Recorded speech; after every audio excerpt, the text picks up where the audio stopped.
बुलेटिनची सुरुवात महत्त्वाच्या बातमीनं शिवसेना भवनात गीता गवळी, एकनाथ शिंदे आणि अनिल देसाई यांच्यातली चर्चा ही फिसकटलेली आहे। सेना भवनामध्ये चर्चा झाल्यानंतर गीता गवळींना मुख्यमंत्र्यांनी वर्षा बंगल्यावर बोलावण्यात आलं। दरम्यान गीता गवळींना प्रथम वर्षी आरोग्य समिती अध्यक्षपद आणि 5 वर्ष स्थायी समिती सदस्यपद हवं असल्याची सूत्रांची माहिती आहे।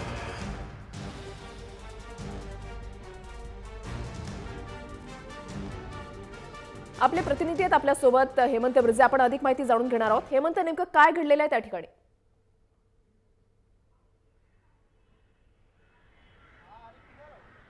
वृषाली, गीता गवळी आज सेना भवनात आल्या होत्या आणि सेना भवनात त्यांची भेट अनिल देसाई जे शिवसेनेचे सचिव आहेत आणि शिवसेनेचे मंत्री एकनाथ शिंदे या दोघांबरोबर झाली।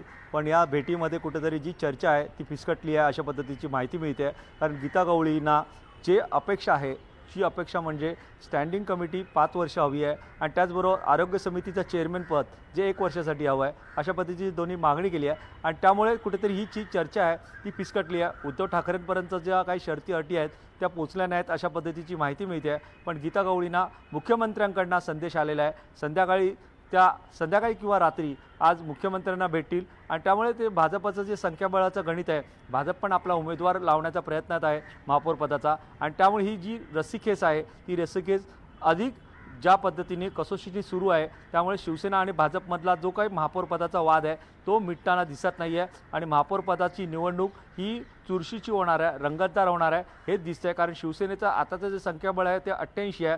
शिवसेनेला मुमताज खान ज्या कोकण भवनपर्यंत पोहोचल्या होत्या, त्यांनी कोकण भवनमध्ये स्वतःचं रजिस्ट्रेशन केलं पण शिवसेनेला जे पाठिंबा देणारं पत्र आहे ते त्यांनी अद्याप दिलेलं नाही आहे। त्यामुळे शिवसेनेचं 89 जे संख्याबळ होतं ते 88 वर आले आणि जर गीता गवळी शिवसेनेच्या बरोबर आल्या असत्या तर 90 झाले असते आणि 7 मनसेच्या ज्या अपेक्षा धरल्या आहेत, 7 नगरसेवक मनसेच्या पाठिंब्यासाठी ते 97 होऊ शकतं। पण आताच ही संख्याबळ आहे ते शिवसेनेचं 88 आहे। त्यामुळे शिवसेनेला जी महापौर पदाची निवडणुकीसाठी कसोशीने संख्याबळ वाढवण्यासाठी प्रयत्न करावे लागत आहेत आणि झगडावं लागतं आहे ते अद्यापही तसाच सुरू आहे। आणि ज्या नगरसेवकांच्या अपेक्षा आहेत त्या अपेक्षा कशा पद्धतीने गीता गवळीच्या मार्फत आपण बघितलं असेल की वाढत आहेत आणि त्या अपेक्षा पूर्ण करण्यात कुठेतरी शिवसेना कमी पडते असं दिसतंय।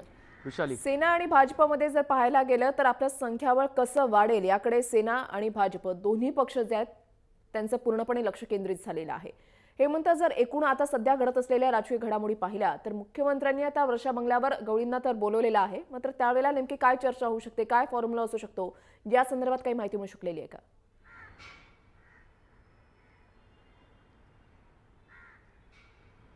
वृषाली, गीता गवळी आपल्या ज्या अपेक्षा आहेत त्याही इथेही मांडतील अशा पद्धतीचं बोललं जात आहे। कारण गीता गवळींना आरोग्य समितीचं चेअरमॅनशिप हवे आहे आणि 5 वर्ष स्थायी समितीत हवं आहे।